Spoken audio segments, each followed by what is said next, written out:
We are speaking with the one and only Jeff Downs, of course, of Asia and many other bands. The new box set, the reunion albums, 2007, 2012, comes out June 11th or this Friday. And as we say here in Montreal, bonjour, Jeff. Comment allez-vous? How are you? Bonjour. I'm very well, thank you. You okay? Yeah, we're surviving. We're doing good. It's only 42 degrees Celsius here in Montreal today, so Cool, that's cold. Yeah, wow. Okay. COVID has That's not a bit. killed the That's a bit. podcast stars yet. no. It's a bit warmer here, guys. Yeah. So let's just quickly talk about the box set and putting this all together and the band getting back together in 2006. You had been doing that stuff with some other members, and then you said, "Hey, you know what? Let's get the real band back together." Talk to me about that decision to get them together that led to this um, making of all these albums.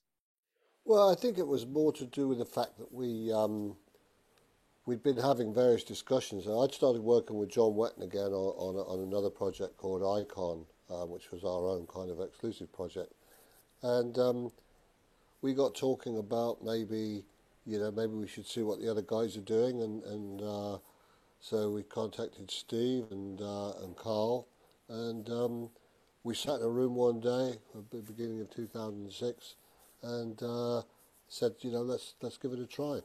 So initially it was just going to be for touring. I think that was the start of it. But of course, once we got the taste of getting back together again, that's when the idea of going and recording an album came about. Yeah, and it turned out great. Now, but before you got to the album, you of course had the live album, the Fantasia Live in Tokyo 2007. Talk to me about capturing that, and is it a live album where we hear what you played, or do you have to touch it up in some spots and go, hey, you know what?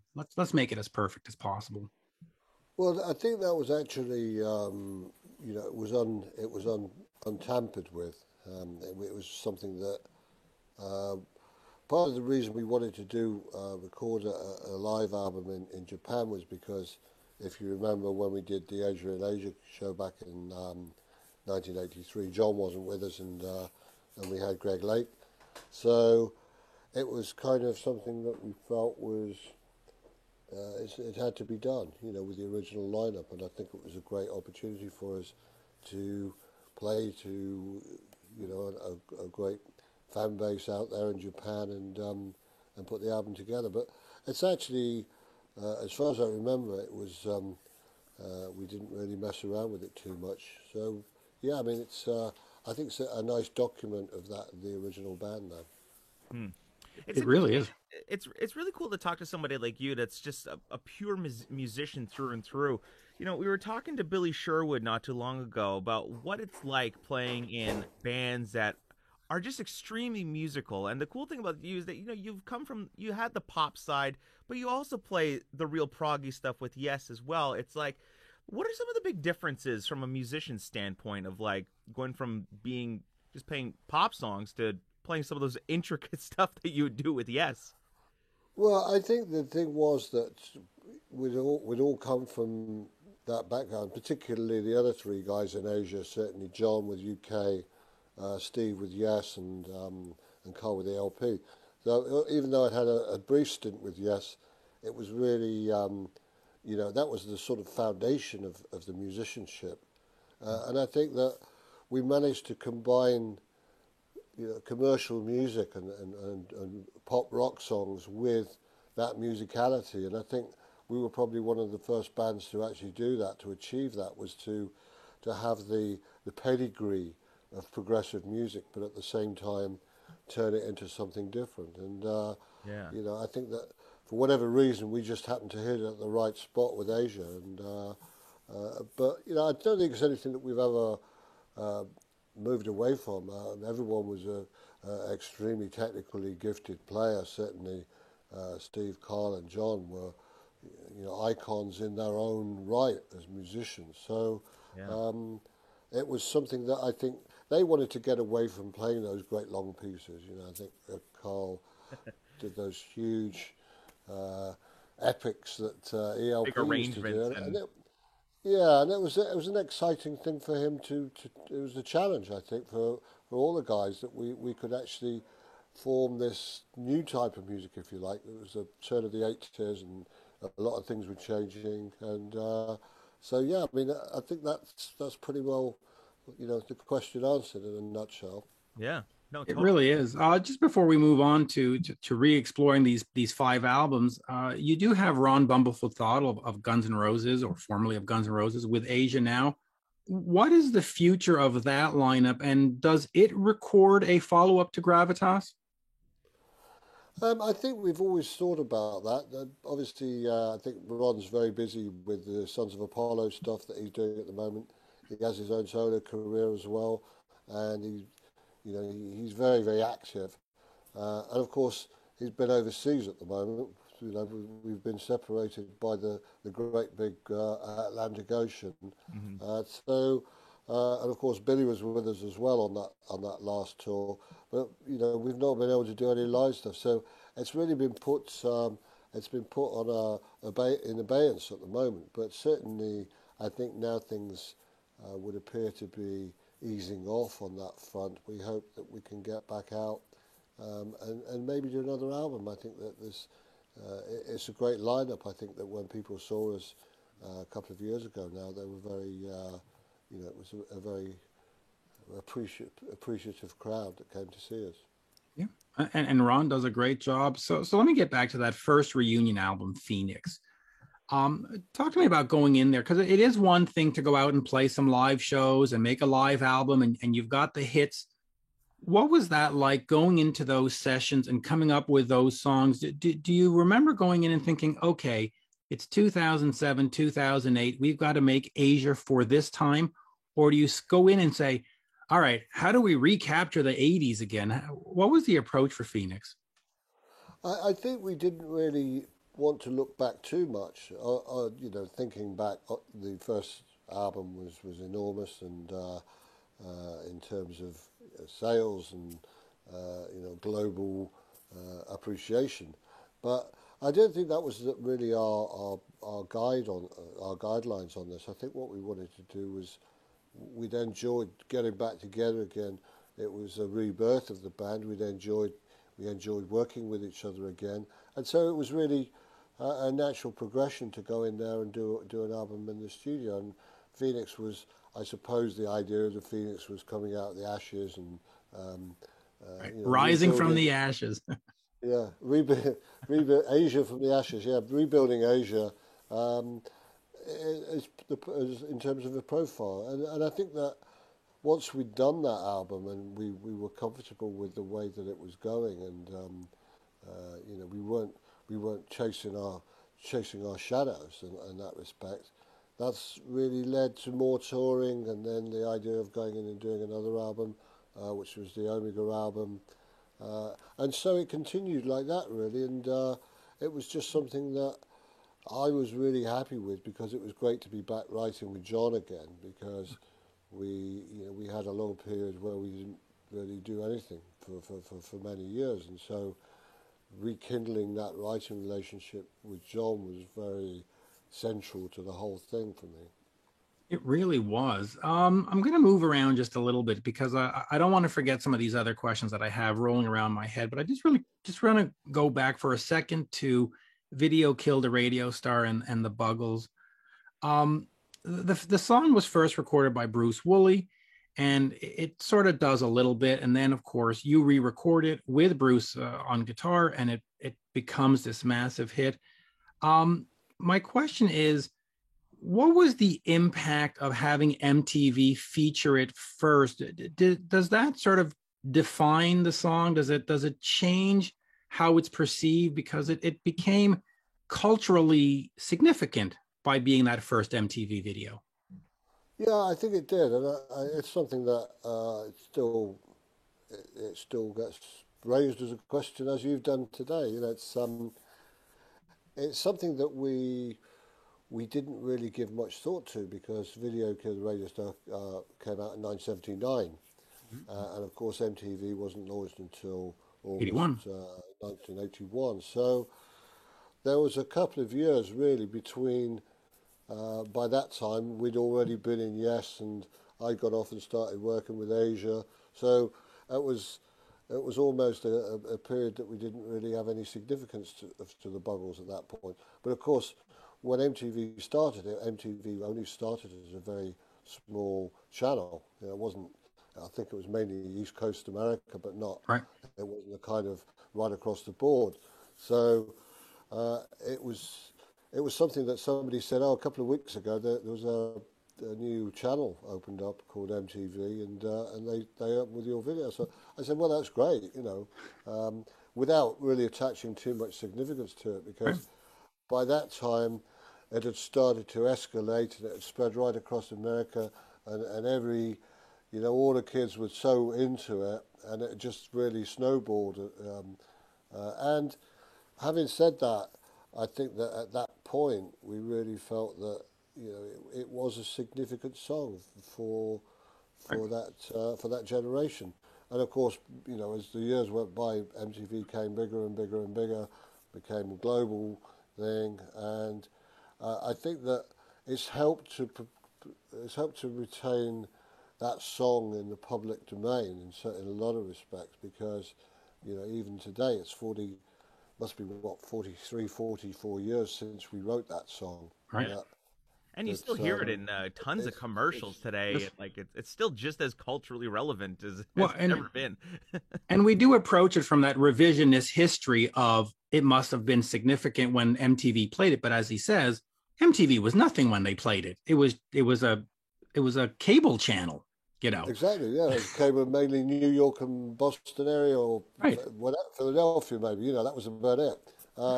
So yeah, I mean, it's nice to have that on my CV, you know, because the very opening chords are my keyboard part, you know. So yeah, that's great in that respect. But at the same time, it was just the timing of it. The planets aligned, and that was the thing that MTV picked up on straight away. But as I say, it has helped perpetuate the appreciation and the profile of that song for all of these years, which is great also, because I'm very proud of that song. I think the version we did was it still stands up as a great pop song. It does, and I actually rebought it on CD yesterday. I've had the vinyl since 79, 80, but I rebought it on CD just yesterday because I was like, why don't I have this on CD? Anyway, you gotta have it. You gotta have it. Let me just quickly ask you in terms of songwriting, because you look at, of course, Video Killed the Radio Star, Heat of the Moment, and all these songs. They sort of define classic rock. When you think, well, what's a great classic rock song? You go, yeah, Heat of the Moment. That's. Talk to me about your songwriting process and how these come together, because you didn't write just songs that are forgotten. You write songs that people go, yep, culturally significant. Yep, classic rock, classic. What is the songwriting process? Well, I think I've been fortunate that I've had some fantastic writing partners with Trevor and John and Chris Squire, even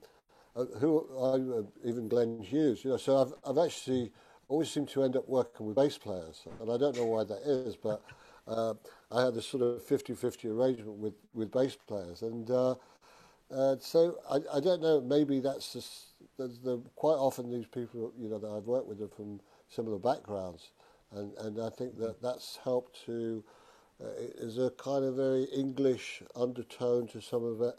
I was brought up on church music, so there's those anthemic choruses that become very predominant in certainly in my writing style.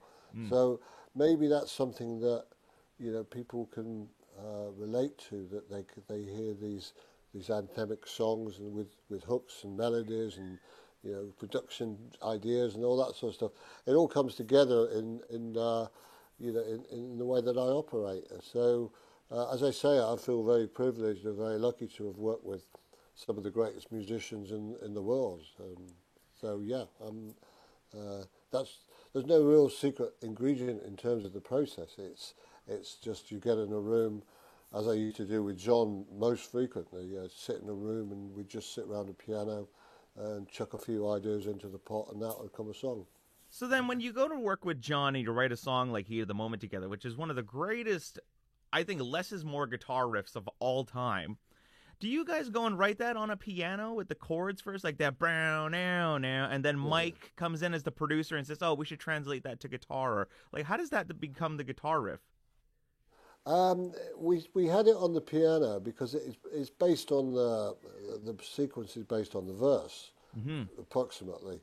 Um, but we had to insist, John and I had to insist that Steve was quite reluctant to play it with the power guitar chords, and we really had to kind of tread on him a bit and say, "Look, Steve, this is how we want it. You know, we want that down, down, down." Yeah. And eventually he got it, and of course he did a great job because he stacked up loads of guitars and did it his way, his power. Because you're never going to hear Steve Howe play power guitar chords for the most part, anyway.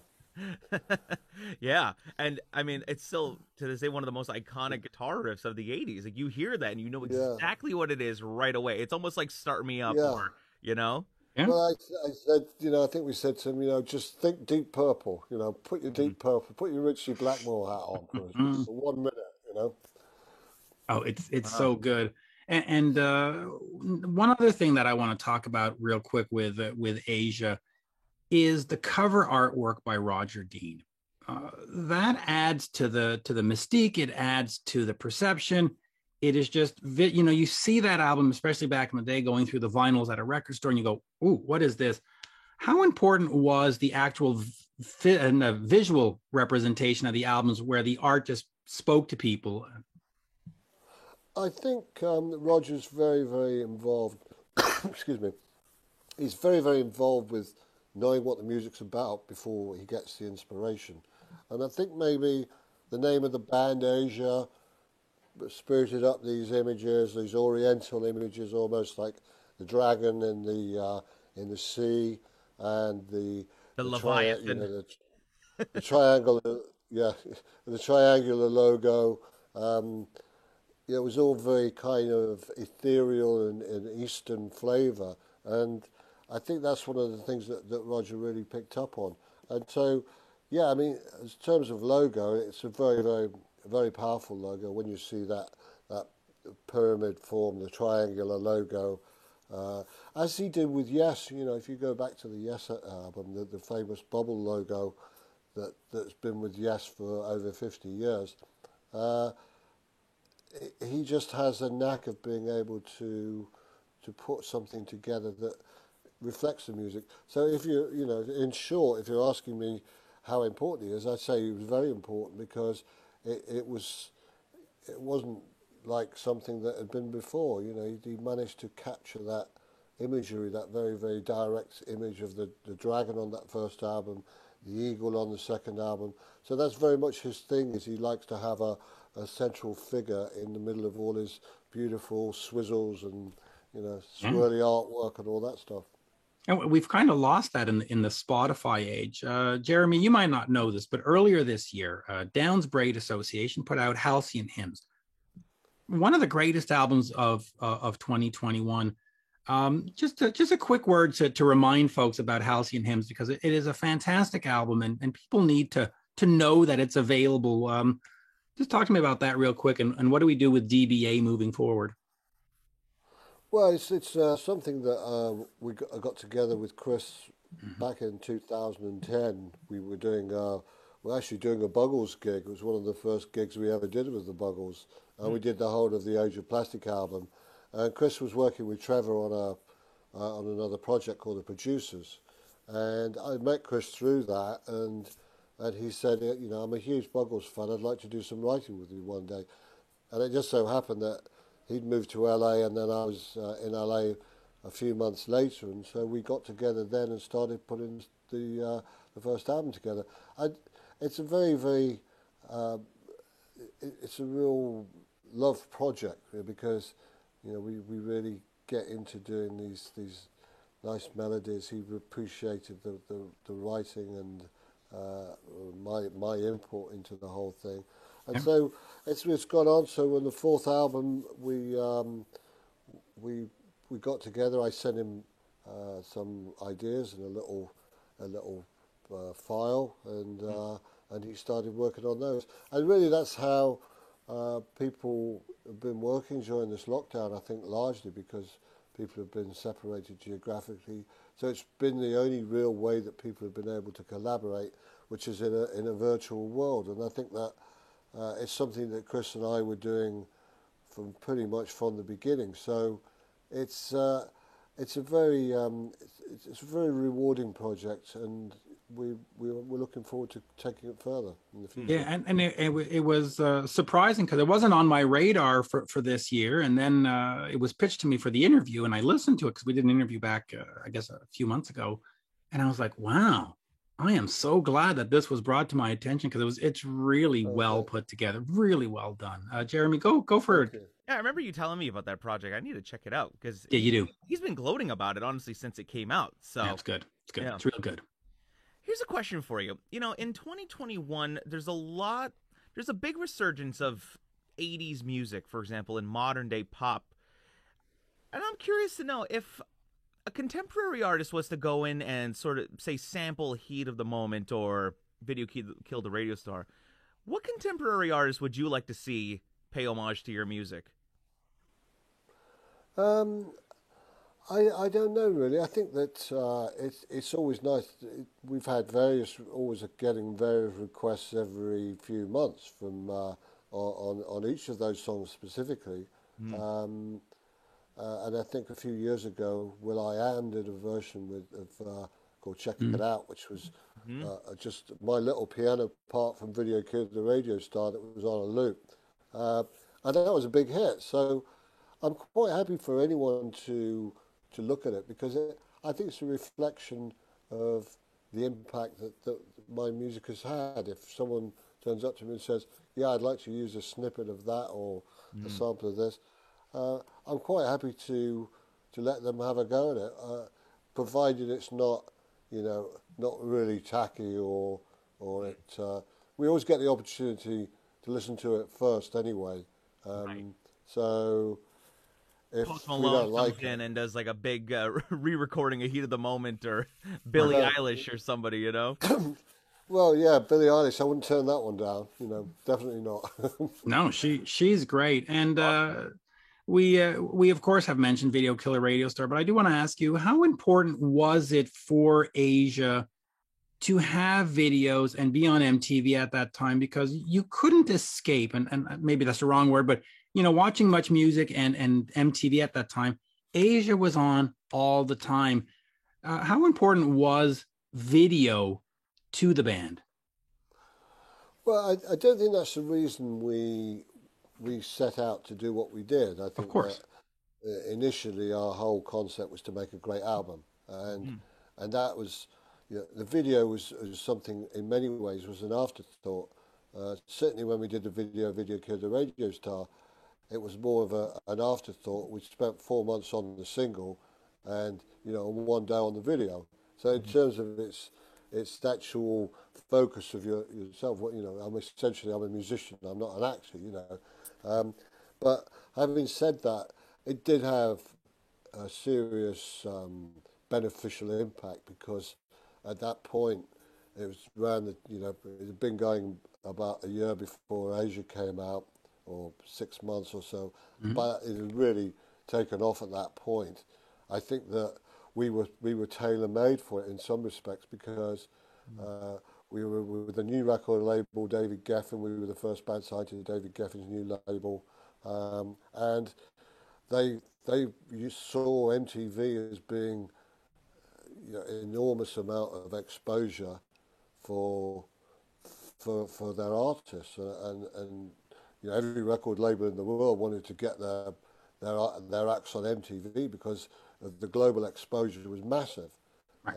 It's not just like trying to pick up the odd regional radio station, and which we managed to do anyway. It was certainly, I think it was ultimately radio that broke us rather than Really? MTV. But Well, I think it all adds to the whole thing of promotion, the magazines and the press, everything. You put it all together, and you end up with, a huge impact of promotion, I suppose. Yeah, and I'll wrap it up with this, at least for my questions. The reunion albums, the 2007-2012 box set is out later this week. The XXX album, the 30th anniversary. Just quickly, a couple of words on that. It is the last one with Steve Howe. He decides to walk away afterwards. What was that like making that album, and how do you think it sort of holds up almost 10 years later? I think it's I think all three albums have a significant place in my certainly in my life, because that was really, I think we felt that Asia had not been given enough of a shot by any of us and the first time around, and so this was a kind of way of atoning what we'd missed in the interim. And so the third album, I think it is a trilogy. It's the final chapter with Steve, of course. Yeah. And I think that we probably never thought that when we got back together again we'd even do one album. So to do the three albums, I think that's why it's significant. It's nice that it's coming out as a box set, and I think with the added album of that, the Fantasia album, which was the first time we'd featured other songs from our past, which is something that we never dwelt on. Right. With the original band. Certainly we tried to get away from that, so we'd never have done Fanfare for the Common Man back in 1982, but I think when we got back together again, we felt that we could do whatever we like now, because here we are, and we're back together, and we've got a clear palette. And I think that was really our thinking behind the whole group of reunion albums. Yeah, and by the way, the Fantasia one is great because, first of all, you do cover a Roundabout and Video Kill the Radio Star and all this stuff, but you should, of course, celebrate everything. This whole stuff about, oh, well, Asia only does Asia and Kiss only does Kiss and Aerosmith, forget it. You have a bunch of great songs. Play them all. Keep the fans happy. That's what I say. Well, exactly, and I think that we had it helped to point people from from our various backgrounds, and my background was more pop quite a lot more pop than the other three guys who'd all come from these complicated progressive rock bands. But I think that was part of the charm of the whole thing, was that we managed to consolidate that and as I mentioned before, retain that element of musicality in there, but not sell out. We weren't just suddenly a bunch of teeny boppers jumping up and down. We still had the integrity, and I think that's very important. And so I believe that's why we were well received when we got back together again, because people remembered what Asia was like, and they wanted more of it. Yeah, we certainly do. There you go. Awesome. Thank you, sir. Jeremy, anything? No, that's it. I mean, this is a great pleasure to talk to you and, find out the whole thing with Heat of the Moment, because I always wondered about that guitar riff, and it's cool to find out that you just kind of wrote it on piano and kind of went from there. Yeah. I always had that argument with a buddy of mine. I'm like, dude, you know what? I bet you they didn't even write that on guitar, and it was like a studio thing that they ended up doing later. And it was cool to find that out today. Yeah. Yeah, great. Okay. Well, there you go. Thank you so much. Always a pleasure. And folks, pick up the box set. Cheers. Yeah, and keep up with your twittering. Yes. Oh yes, Jeff follows me on Twitter, and I'm busy with my in the Twitter sphere. So isn't he the best, Jeff? I mean, come on. Yeah, I'm a great Twitterer. It's my one accomplishment in life. You're the best tweeter around. He's part of the Twitterati. Yeah. That is me. Thank you, sir. Have a good day. Merci beaucoup. As we say in Montreal, merci. Yeah. Thank you. Merci. See you later. Cheers.